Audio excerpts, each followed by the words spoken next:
এরপরে আমাদের কর্মী রিটালিয়েট করবে আজকের ঘটনা।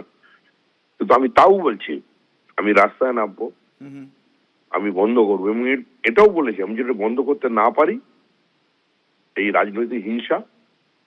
কিছু জায়গায় আমাদের কর্মী যে করেনি তা নয়, সত্য সত্যই, সত্যের সঙ্গে সত্যের কোনো বিরোধ নেই। কিছু জায়গায় আমাদের কর্মীরাও করে, দাঁড়ান শেষ করতে দিন, করেছেন। আর কিছু জায়গায় বিজেপির পতাকা নিয়েই 80-70 টাকা গন্ডগোল হচ্ছে। এটা যদি আমি বন্ধ না করতে পারি তাহলে সভাপতি হিসেবে থাকার আমার কোনো নৈতিক কিংবা রাজনৈতিক অধিকার নেই। আমি ছেড়ে চলে যাব, আমি আমার দলের দায়িত্ব ছেড়ে দেবো, দল যদি নিতে দেয়, কিন্তু আমি রাস্তায় নেমে এই ঘটনার বিরুদ্ধে চান করবো। আমি এটা বন্ধ দেখতে চাই।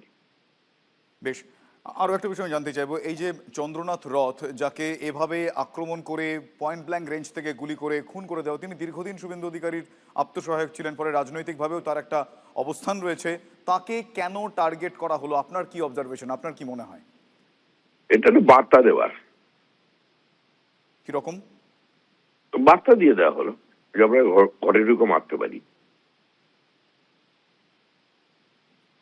এই মুহূর্তে দাঁড়িয়ে আরো একবার যদি আপনাদের স্ট্যান্ড বলেন।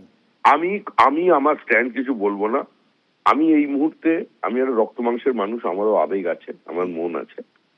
আমি যদি এই মুহূর্তে যেটা আমার বলার দরকার সেটাকে আমি রেস্ট্রেইন করছি, সেটা বললে আরো উত্তেজনা বাড়বে।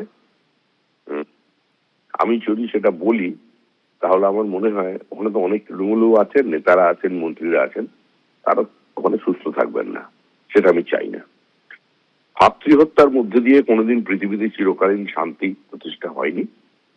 আমি এর বিরুদ্ধে নীতিগতভাবে, আদর্শগতভাবে, এবং আমি যে দলের শিক্ষা পেয়েছি গত 42 বছর এই রাজনৈতিক দলের থেকে, আমার যে শিক্ষা, এবং এই বিচার পরিবারের সঙ্গে 52 বছরের বেশি সময় ধরে আমি আছি, আমি যে শিক্ষা পেয়েছি সেটাই আমার শিক্ষা এবং ওটাই আমার পরিচয়।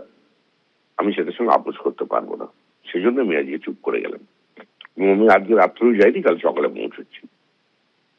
অনেক ধন্যবাদ শ্রমিকবাবু। এরকম একটা পরিস্থিতির মধ্যে আপনি বিজেপির রাজ্য সভাপতি হয়ে আমাদের আপনার প্রতিক্রিয়া